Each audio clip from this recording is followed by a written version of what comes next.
What's up, everybody? This is Sean Anthony. Welcome to Sean Anthony Live, and you're about to check out an exclusive interview with Houston, Texas' own, the legendary R&B group H-Town. Shazam and J.I. What's up, fellas? What's up? Thanks for having us on the show, man. Man, it's a pleasure, man. And, you know, a big fan.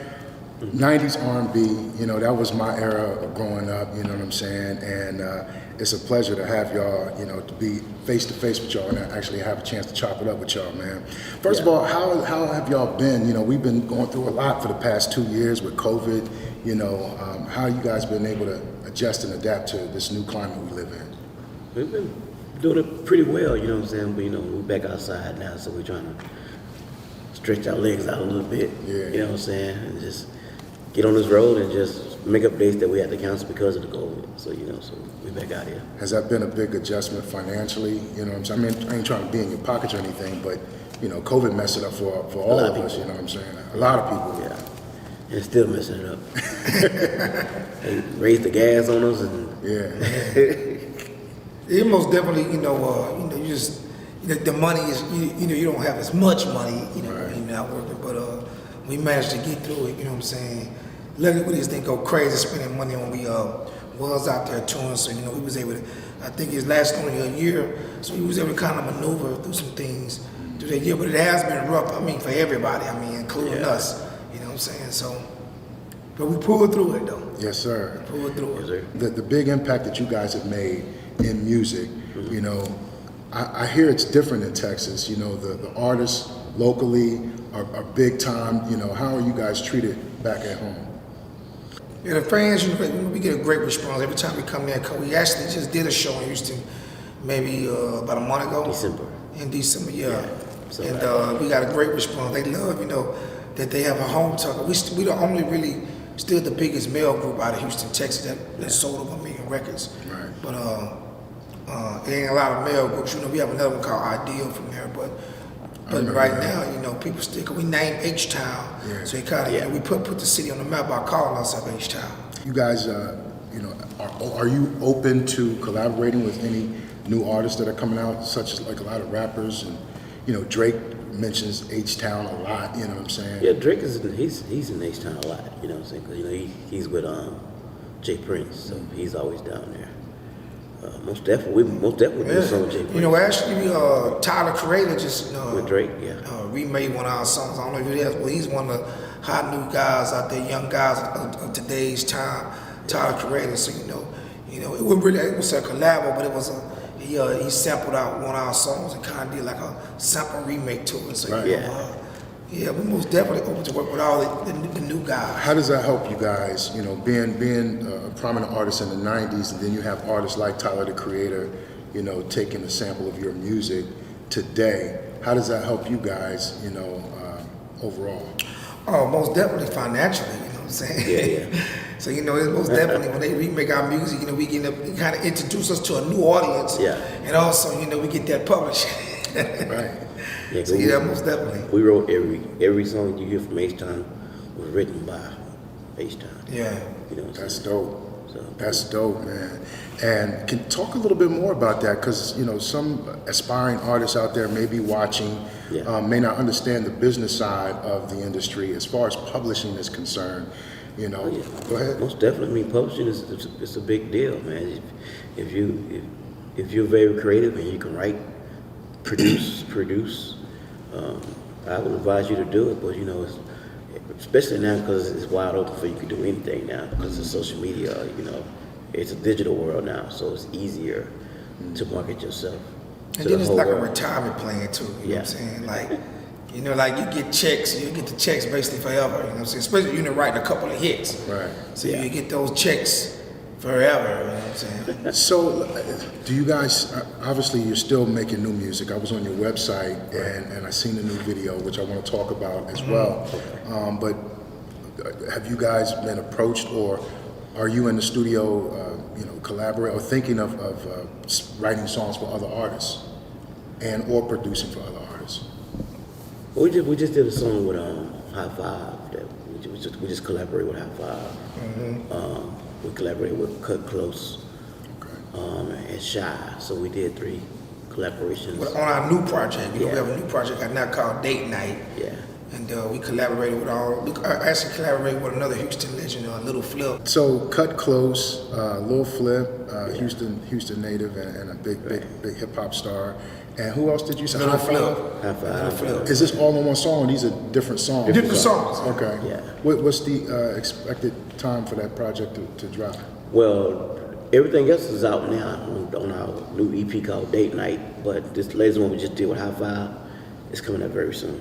Okay. Yeah. How have these tour days been for you? I know we were talking prior to going on air. They've been You were in doing- Shreveport last night. How the show? It's doing very well. You know, all the shows been selling out. You know what I'm saying? You know, everybody missing that 90s R&B. You know what I'm saying? You know, H-Town, Case, Genuine, Next. How is it touring with other R&B groups like that? You know, from city to city. Is it camaraderie? Is it competition? You know, what is It's it? not competition, but we make sure we give them a show. You know what I'm saying? It's nothing like the 90s group. To me, all the 90s groups want to show out and just bring it up another level. You know what I'm saying? It's Okay, probably they a did friendly that. competition, but Yeah. you know, everybody pretty much, you know, they go out there, they got hits, we all got hits. So we just try to do a great show for our fans, you know what I'm saying? Was it a BET Unsung special on you guys? Or Okay, yeah. You guys, TV Yeah. One. TV One. Yeah. Talk about that, man.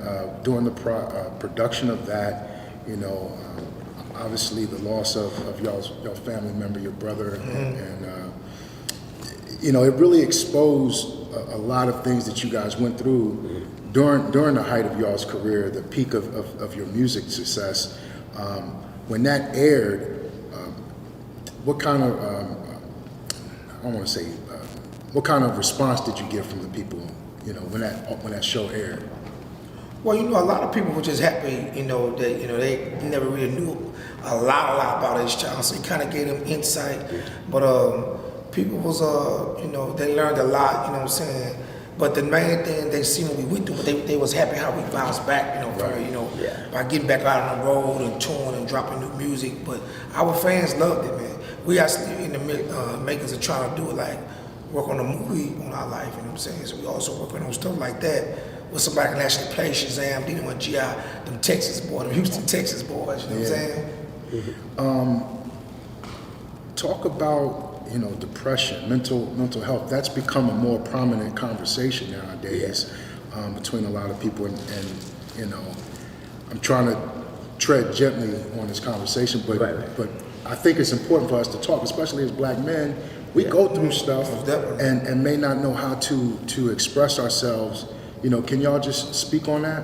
Well, it's kind of hard when they channel you through the internet. So it's kind of hard to balance that. You know what I'm saying? Because you know the internet, they go hard. You know what I'm saying? They want to start some static. Thug thumbs is what I call them. Hey, you don't know who it's coming from. It's like they hide behind the internet. So you know that can take a toll on you. Just people saying stuff. How do you that deal don't with make it sense. though? I just say I'm gonna say for me, I deal with mine with God. You know, I try to, you know, I think you really do. It's like, you know, I don't know what people's faith is, but going to church. But my faith, I notice when I go to church, or even just look at it on TV, it's like it feeds my spirit. You know, it feeds like the word is like good to feed my spirit. So a lot of times, you know, I deal with mine because I think we all go through depression in some type of form. So I mainly deal with mine, man, through God and listening to the word or whatever I believe in. I don't know what some people, but I think whatever people believe in, anything, Muslim or whatever they're Buddhas or Christian, I think they should get into their faith and try to find some healing out of it. That's how I deal with mine. And any suggestions of outlets, you know what I'm saying, a release? Because they say pressure bursts pipes, you know. Yeah. If you don't release. Laughter, man. Laughter. I like, you know, I believe it or not, but sometimes I will just go sit in my movie theater or just sit here and I'll just put, you ever see like... You just lightly flexed on us real quick. Hold on. You just lightly flexed. I go to sit in my movie theater. You know? Like, it's so, you were so calm and cool. You didn't even know what I was talking about. Like, what is this guy laughing about? I'm sorry, man. Yeah, I just say laughter, man. Yeah. Like sometimes I get down, I'll put I'll type in the internet or anything, just put, you know, funniest pranks. Right. And I just laugh, you know what I'm saying? Or I watch some comedy. I think laughter, you know, it helps too, you know what I'm saying? Yeah. So, I mean, that's how I deal with it, but I think laughter, you know, the word of God, That's good. and then, you know, seek out, you know, they do have organizations out there that can help you. And maybe if you get that bad, you probably should get with a good counselor or psychologist that can really help you with your mental issues, you know what I'm saying? You guys are obviously older now. From the 90s, I'm sure it was crazy with y'all's hit, Knocking the Boots, and, you know, all the hits that y'all had on the radio and on your albums. Tell us a crazy story from the 90s being on tour. You know, I'm sure it's a little bit more tame now, you know what I'm saying? But Sometimes. you know, I'm saying, if it ain't, go ahead and share something though. It's a lot tamer than that. You know, like I said, one of my biggest stories that I told you when I was young, I was a teenager, and we had chaperones. People don't realize we were that young when Really? Knockin' the Boots came out. You know, we was like 17 years old, you know what I'm saying? Still not kind of considered a minor. So, you know, I was chaperone. We let some of the fans up, but we had to keep the doors open. We could not, you know, open the doors. Like, we couldn't close the doors, I mean. So I remember one time I was sitting in my room, some fans came in, and I had my boots, the boots that I actually wore in the Knockin' the Boots video. Okay. And then the girl came in, and she was sitting like right here, and the door was open. I remember sitting like across the room, and she said, "Oh, those Zach boots you had on in Knockin' the Boots in the video?" Right. I said, "Yeah, they actually are on the boots." She said, "Oh, okay." So she looked at the door. She kept looking at the door. She looked, and so she grabbed my boots and just took off running with it. Took off running with it down the hall. So then, I'm gonna say about 30 minutes later, an hour later, 45 to an hour later, she calls me and said, "Oh, I got your boot. I just made love to your boot." What? I said, "What?" That's what you just said. I just made love to your boot, and I just, you know, Those boots did got the knocked thing, for you real. know, I guess, Right.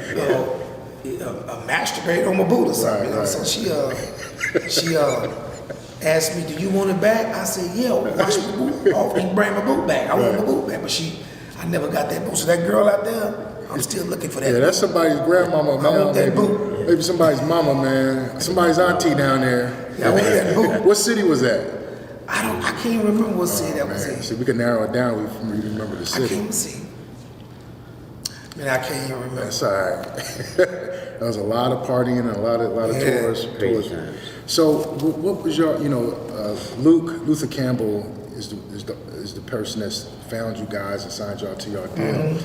How is y'all's relationship now? Or is there contact, communications, or anything like that? It's cordial. Okay. Yeah, it's cordial. Yeah. It's like when we see each other, Yeah. it ain't nothing but love and no beef or nothing like that. You know what I'm saying? You know, we always have got love for Luke. Luke always have a special place in the heart because he the one gave H-Town our start. Yeah. So, you know, we always try to acknowledge that, you know, whenever we can. You know, I actually just saw Luke and I tell Luke every time, "Hey, man, I'm sorry. Whatever we did back then, we was, you know." So, you know, we kind of like, you know, we don't move on, but it's like, when we see each other, we're just cordial. Yeah. And, you know, I actually been trying to talk to Luke. We may be trying to do a Luke Records tour. We Luke, all the artists that were signed to Luke, and we all go back out on the road, you know what I'm Is saying? that going to come into fruition? I don't know, but we've been trying to see if it can happen or not. You know what I'm Okay. saying? Because like I was telling them, everybody done one. So Def, Master P, Bad Boy, all these people doing these tours. So hey, why not Luke Records? Def Jam, Death Row. Yeah, Def Jam, yeah. Well, we appreciate it, man, here at Urban One Columbus. I'm Sean Anthony. We got G.I., Shazam, H-Town Thanks for in having the us. building, y'all.